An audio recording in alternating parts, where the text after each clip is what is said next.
Today we're going to read a story about our 27th president. His name was William Howard Taft, and he was president in 1909, so that was a very, very long time ago. Taft loved to travel on the train, and he would go to different cities. And as you can see from the picture, he was not a skinny fella. In fact, they say he was our heaviest president, and he weighed over 300 pounds. Now, we don't know that this is a true story, but knowing how much he loved to eat, it sure is possible. And the little boy is going to tell us this story. I remember the day in 1909 as if it were yesterday. President Taft was coming to town to dedicate the new flagpole. No one had talked about anything else for weeks.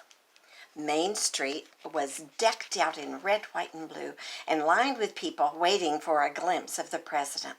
I sat on my father's shoulders, and there he is, so I could see over all the heads. The fireman's band was playing Hail to the Chief. I cheered with the crowd when the train finally whooshed into the station. The train squealed to a halt, and I couldn't believe our luck. The doors slid open right in front of us, and one man after another stepped down from the train. I didn't know any of them. Finally, another cheer rose from the crowd as William Howard Taft himself, the 27th President of the United States, filled the doorway. And I mean filled. He could barely squeeze through the door, but he was very nimble as he hopped down the steps. As Mayor Jinks greeted the president, I slid down from my father's shoulders and jostled my way to the front. I could hear the mayor saying, "On behalf of the entire town, Mr. President, we welcome you. It is a tremendous honor to have you here. Come right this way."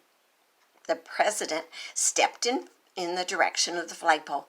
Then suddenly he stopped. He stood on tiptoe and sniffed the air. "What is that wonderful aroma?" inquired the president. He had a dreamy look on his face. Before anyone could answer, I called out, "Maybe it's Tony's Italian Villa. They make the best spaghetti in town." "Lead the way, son," said the president. And the president followed me down Main Street to Tony's with the befuddled mayor, the Secret Service, the fireman's band, and the whole crowd trailing behind him. Tony was very surprised to see the president approaching. "How about some of the famous spaghetti I've been hearing about, Tony?" asked the president with a wink. "Coming right up, Mr. President," Tony said as he hurried into the kitchen. Look at him. President Taft sat down and dug into the giant plate of spaghetti. "That was excellent," he said when he finished, "but it wasn't exactly what I was smelling." "Could it be Big Ed's barbecue across the street?" I suggested. The president dashed across the street and ordered some of Big Ed's famous ribs. He nibbled and gnawed one after another, then wiped his face with a napkin. And he said, "Big Ed, those are the best ribs I've ever had. But they're not quite what I'm after." "Mrs. Wong's Hunan Palace is on the corner," I said. "They have great food." At Mrs. Wong's, the president polished off a dish of steamed vegetables. "Delicious! But I'm on the trail of something else." So here he's eating all this food, but it's not what he's smelling. Mr. President marched outside. "Let's not forget the flagpole," said the mayor. "We'll get to that later. First, I've got to find out what that beguiling scent is." This time, the president didn't wait for any more ideas from me. He took off running down the street. The fireman's band must have grown tired of playing Hail to the Chief, so they switched to play Camptown Races. Oh my goodness, because he's off on a race. The president picked up speed as he followed his nose this way and that. The whole crowd trotted behind him. The president made a quick turn off a main street. There he goes. Onto Oak Street. 2 blocks on Oak Street led to a left turn on Maple Street. 1 block on Maple led to a right turn on Acacia Avenue. Acacia Avenue? That's our street, Pop! The president is running down our street, and we jogged along. The president skidded to a stop directly in front of our house. The crowd froze. The band stopped playing. We watched as he lifted his nose, closed his eyes, and slowly turned around. When he opened his eyes, he was looking toward the backyard. Oh, look what he saw. William Howard Taft, the 27th President of the United States, walked toward the back of our house.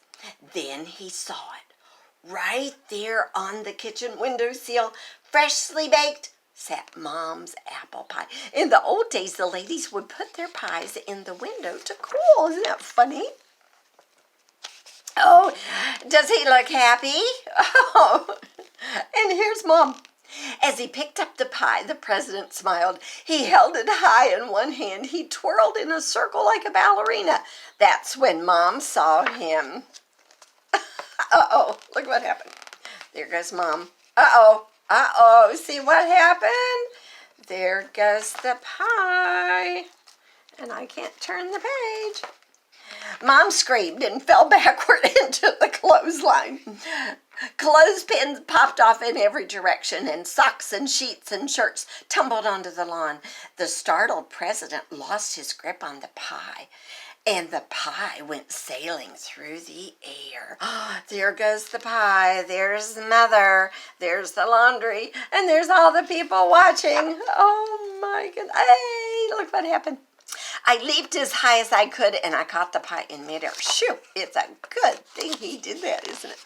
Everyone cheered, and the band struck up a new tune. This time they played For He's a Jolly Good Fellow. I bet the president thought he was. Mom was so surprised she couldn't speak. She just sat there, tangled in the clothesline, looking from the president to the yard full of people and back again. The president apologized for causing such a commotion and helped her to her feet. Ma'am, he asked politely, was it you who baked that lovely pie? Oh.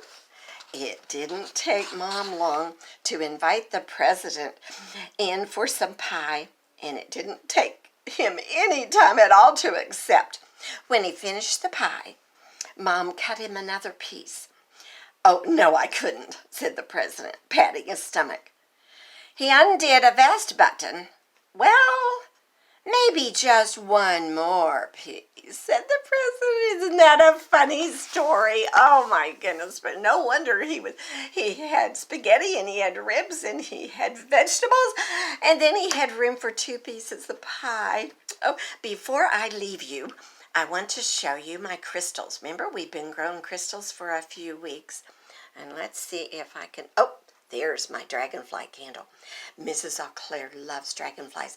A long time ago, the preacher asked us to pick an object that would be our I love you sign from God. And when we saw that object, we were supposed to think, oh, God loves me. And I picked dragonflies because you don't see them very often. And Saturday I was out for a walk and there was a dragonfly. One time at school I was having kind of a hard day and I went for a walk around the playground and I had never seen any dragonflies at school. And guess what? There was not just one. I saw 9 dragonflies that day down at the end of the playground by the Jordan River. And I thought, oh, God, you do love me so much, don't you? And he sure does love you. Well, let's look at our crystals. Those are the salt. I tell you, the salt, the water has almost all evaporated. Can you see? This was growing down on my counter. It was everywhere. Now, remember, to make crystals, we did a boiling hot water, Then we did a super saturated solution. We just kept adding salt, salt, salt, salt, salt, and stir, stir, stir, and still you can't, until you can't stir anymore. And they start growing within the hour. Now this has been probably about 4 weeks or so. Now this other one was the sugar crystals. Now, sugar crystals don't grow as fast. Now, the salt you wouldn't want to eat, but the sugar you could eat, and they make lollipops this way. Now, I want to show you. Their crystals are like little tiny cubes. Can you see that? And down, and oh, and it's totally stuck. I can't even see. Let me see if I can lift this up for you. See the crystals on the string? They still haven't started growing on the string, but see how they're cubed? And those crystals are different. These are soft. Well, these are all dried now, but these are little tiny and little powdery. But crystals grow in the earth, and some of them God turns into rubies and diamonds and emeralds and all kinds of wonderful things. Well, boys and girls, I hope you have a wonderful, wonderful day. Mrs. Eau Claire sure does miss you very much.